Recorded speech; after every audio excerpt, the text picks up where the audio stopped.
بسم اللہ الرحمن الرحیم۔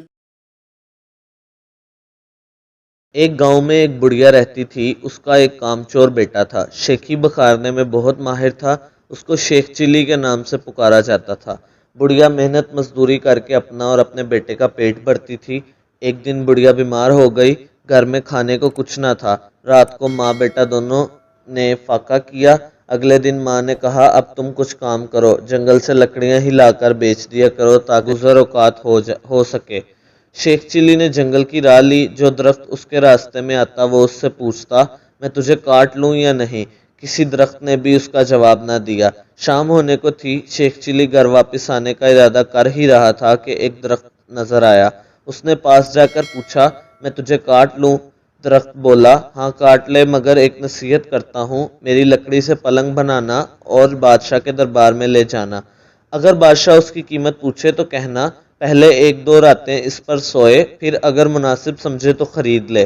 شیخ چلی نے درخت کی ہدایت کے مطابق اس سے لکڑیاں کاٹ کر پلنگ تیار کیا اور بادشاہ کے دربار میں پہنچا۔ بادشاہ نے قیمت پوچھی تو شیخ چلی نے کہا پہلے آپ اس کو ایک دو رات استعمال کریں، اگر اس میں کوئی خوبی پائیں تو انعام کے طور پر جو دل چاہے دے دیں۔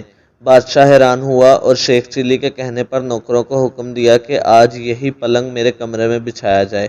رات ہوئی، بادشاہ اسی پلنگ پر سویا تو آدھی رات کو پلنگ کا ایک پایا بولا آج بادشاہ کی جان خطرے میں ہے۔ دوسرے نے کہا وہ کیسے؟ تیسرا بولا بادشاہ کے جوتے میں کالا سانپ تھا۔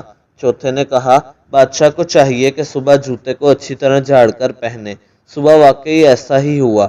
بادشاہ کے جوتے میں سانپ تھا۔ جوتے جھاڑنے کی وجہ سے وہ سانپ نکل کر بھاگ گیا۔ اس طرح بادشاہ کی جان محفوظ رہی۔ دوسری رات جب بادشاہ سویا تو پھر پایوں نے باتیں شروع کی۔